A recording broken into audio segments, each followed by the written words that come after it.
Hello and welcome to the garden. We have a light rain happening right now. We've just had some beautiful thunderstorms that have passed through, and I thought this would be a great opportunity to talk about watering your garden. For this garden, I do not have any sort of fancy high-end watering system. I do everything by hand, and so I thought I would share some of the tips that I do so that you too can water your garden and have some beautiful plants just like this. So the first tip I want to share is what you start with. I start all of my planters and arrangements with small plants. It's really about the quality of the soil that I start with. I use a soil that has really good moisture retention qualities.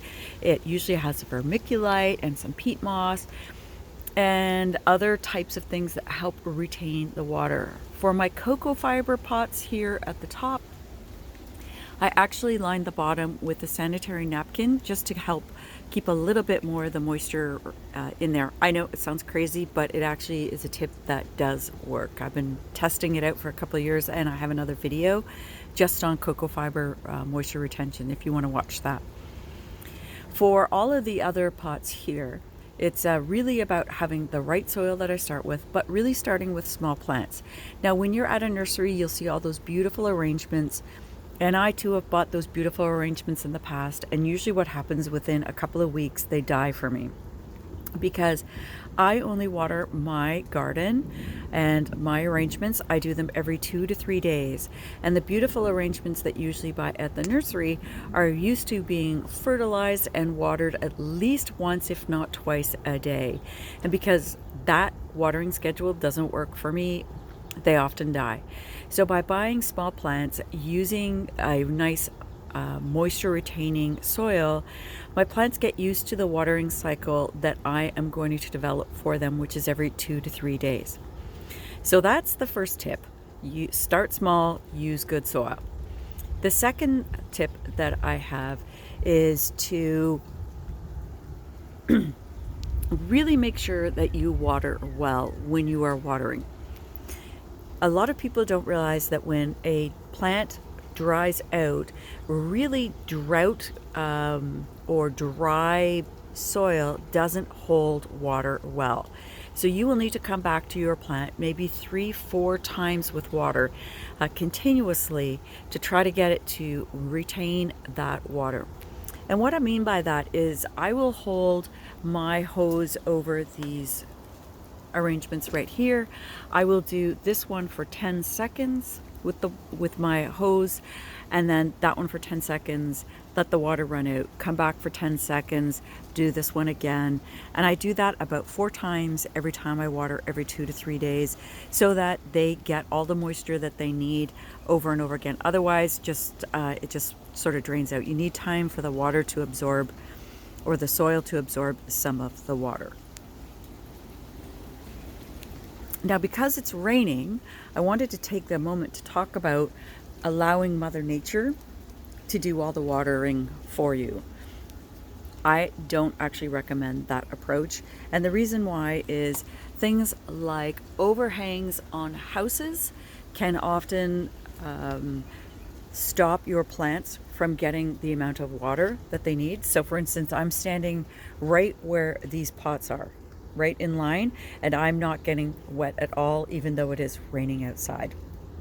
So these pots here, for instance, if I only relied on Mother Nature giving me the water that they need, they would not get watered. So I make sure that I water all of my pots, even if it rains. And I think that you should look at any rain that they get as supplemental watering versus the watering they get. And so that brings me to another point, which is to create a schedule that you put in your calendar so that you know exactly when to water, and then follow that. The next thing is when you water, use a timing-based approach to watering. So for instance, this particular plant, I water it twice. Once I do this side of the pot, and then I come to the second one, and then I'll come back again. Each one of these will get about 45 seconds of watering. And every time that I water, I do those ones for 45 seconds. When I do things like the basil over here, in this pot, it has 3 different types. I actually create a little spot for it, for the wand of my hose head, to come right in here at the back. And you can see that the plants are a little bit, I guess, not as lovely looking by the sign, because where the water comes in, it is a little bit harder for the plant to jump back, particularly basil, because basil does not like to get cold. And so by having a spot where your hose is going to sit for basil, the plant will really appreciate that, because the cold water will make your leaves go darker and brown and even perhaps get powdery mildew. I used to water at night, thinking that that was the best way to keep moisture in my plants. And I've learned that it's much better to water in the morning or midday. And the reason you want to do that is you want your plant leaf material to be able to dry out from the watering that you give it. And by having just the moisture in the soil stay versus the moisture on the plant material to stay, you actually can reduce the chances of powdery mildew happening. I won't say you will avoid it, but you'll certainly reduce the conditions. So allowing your plant to dry off in the day and have any of the winds keep all of the water off of it is so much better for your plant. And in this one, I make sure that it has at least an inch of water at the top. When it comes to these big arrangements right here, I usually water them for 90 seconds. So that again also gives me a good solid inch of water at the top. I actually put my fingers in just to make sure that it's always getting enough water. And I have this system of being able to know how many seconds I am going to hold the hose on each and every one of my pots. I also make sure that I don't just come in one spot in this particular arrangement. I come around the whole arrangement and make sure that it gets water, as well as the center for the mandevilla. That's why you see all of this sort of greenery showing here at the top. That's because I have just watered everything, and now the rain has come and watered them some more. Another thing that's really important, because of the type of watering that I'm doing, is to make sure that all of your pots have drainage. And in this particular pot, and I'll just sort of crouch down here so you can see it. It doesn't show up very well, but it's just a plastic pot that you would use, and I actually drilled holes in them so that the water doesn't pool at the bottom. I also have some upside down old planting pots at the bottom so that it doesn't get mucky at the bottom, and that any of that water has a place to sit but also drain out. Again, lessons learned, make sure every pot can drain. When it comes to things like succulent arrangements, I barely water them. I might hold the hose on it for 2 seconds. You don't want your succulent arrangements, or even your hens and chicks arrangements, to be drenched with water. They must drain out, and they must not be soaked. So be mindful of these, because if you water them too much, they will die. So I've talked a little bit about the watering. Let me just talk about the main tool that I use. I use this fantastic tool.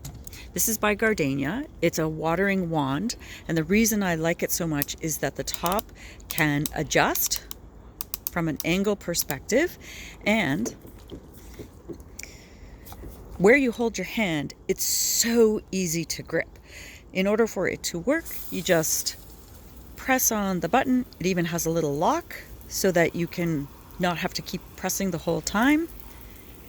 And you can adjust it so that it tells you how much water that you want to put it. So let me just show you one of the reasons I love it so much. When I'm watering here in a case like this where I have a great big plant underneath, it's sometimes harder to get in. And so by having a nice wand like this, it allows me to not only just water the one, but I can get into the second plant that's right in behind it without having to dance around everything. Again, this one is by Gardenia, if it will focus in for you. There's other brands on the market.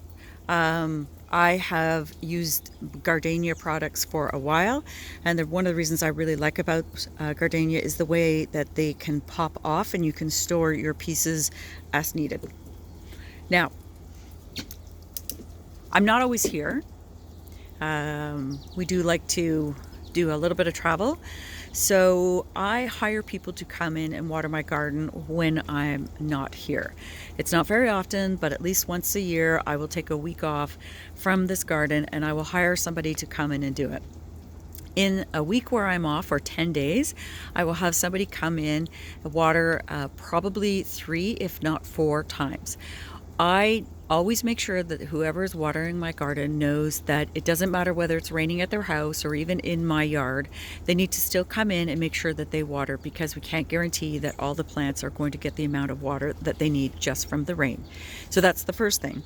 I also have learned throughout the years that you must pay people well to come and water your gardens, especially because I'm usually hiring teenagers to do this. So it's like a little summer job, or a little addition to their summer income. I pay $25 Canadian every time somebody comes to my yard to water. And I have tried doing minimum wage, and the kids would not show up.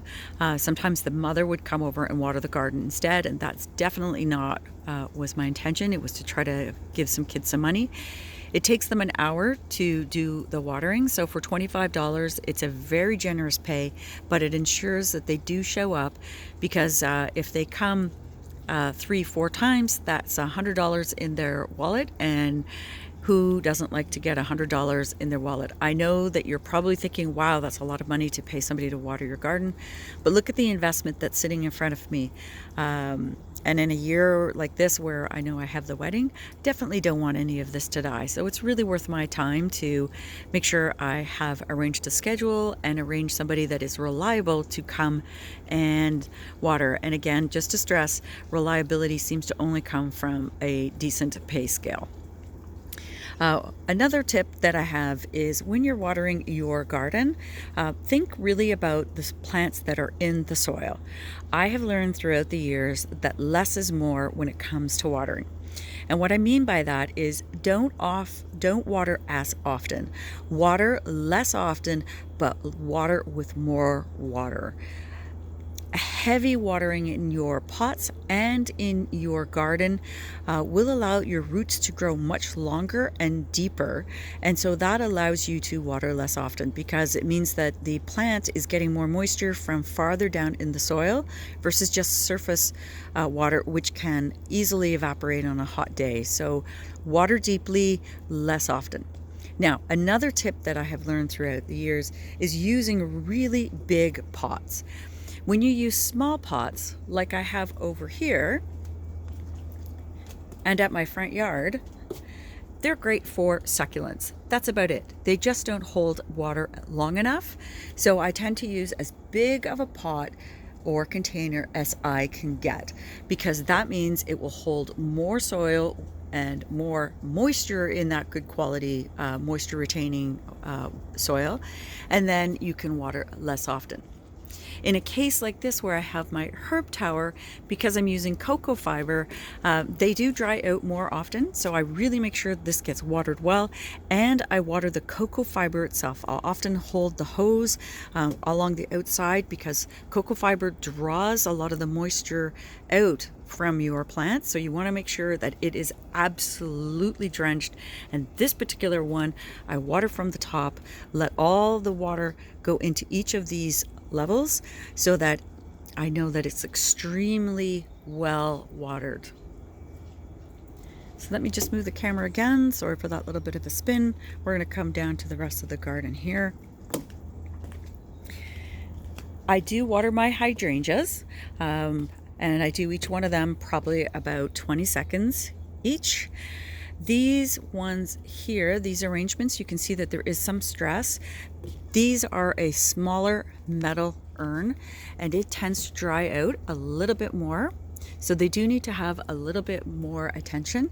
What you're seeing here in terms of a lot of this dieback, this was the violas that were here, and they just don't like to be dried out that much, and they typically don't last into this part of the year. So that's what you're seeing in that particular one. And you can see that the planters are doing quite well, but this one here gets a little bit more shade and it's not had the same dieback in terms of the violas.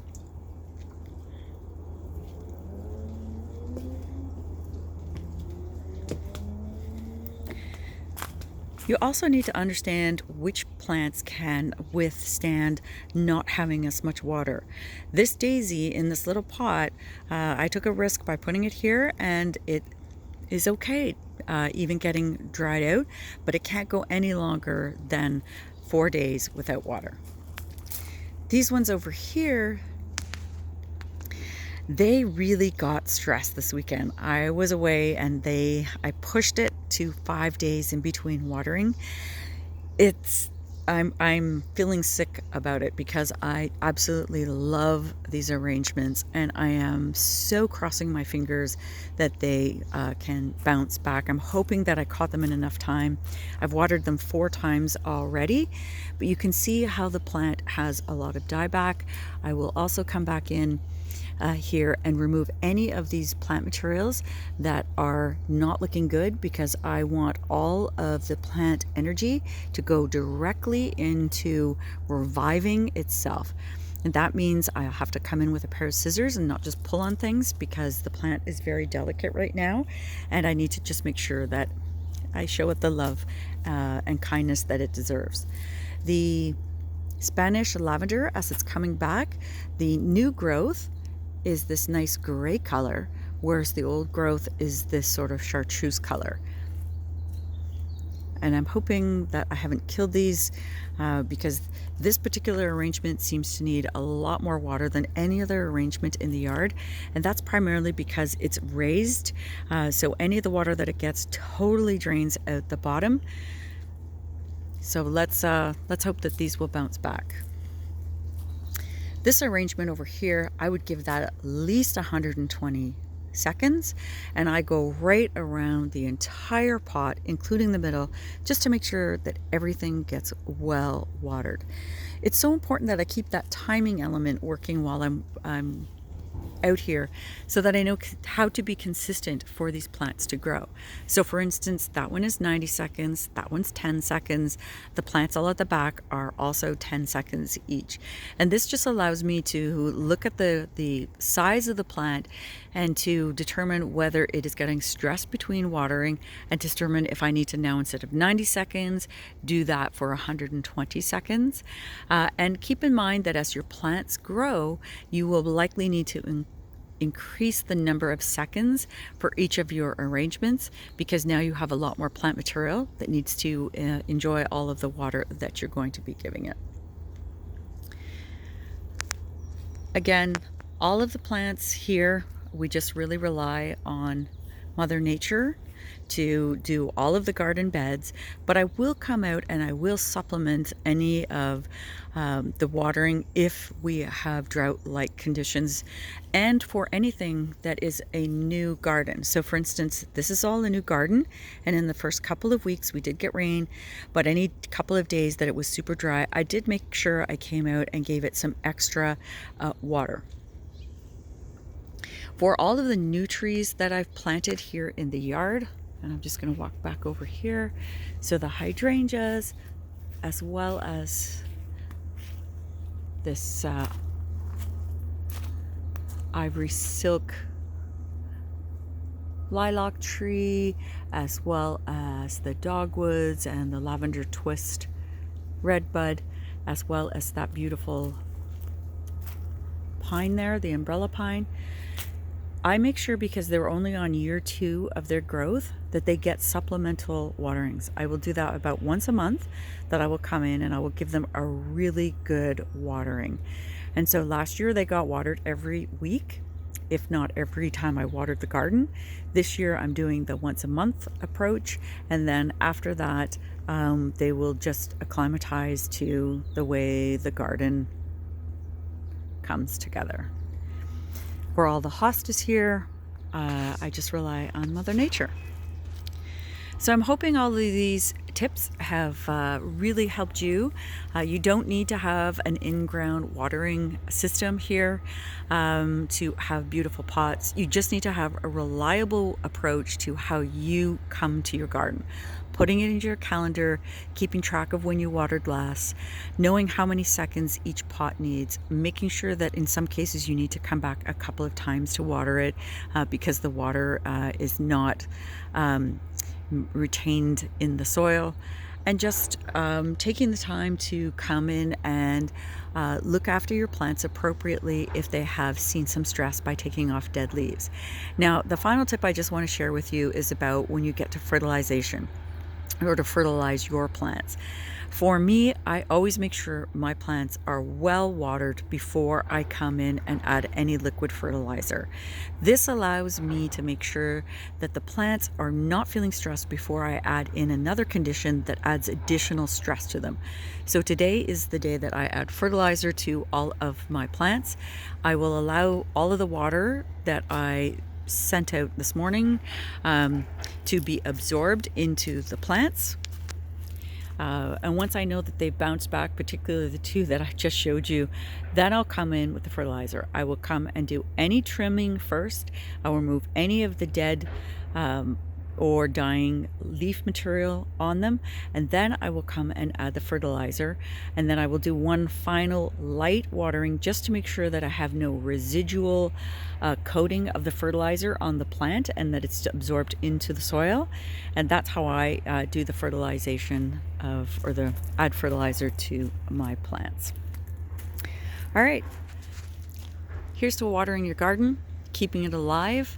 And also, you know, if you're doing your garden only 2 to 3 days like that, if you are having high temperatures or in a period of extreme drought, you may need to increase that. So just keep an eye, look for signs of stress in the garden so that you keep your beautiful investment alive and living. Take care, everyone.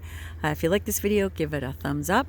If you have other tips that you would like to share as well about watering in your garden, please share them below, because the community of wonderful comments here seems like everyone appreciates each other's guidance and insights. Take care.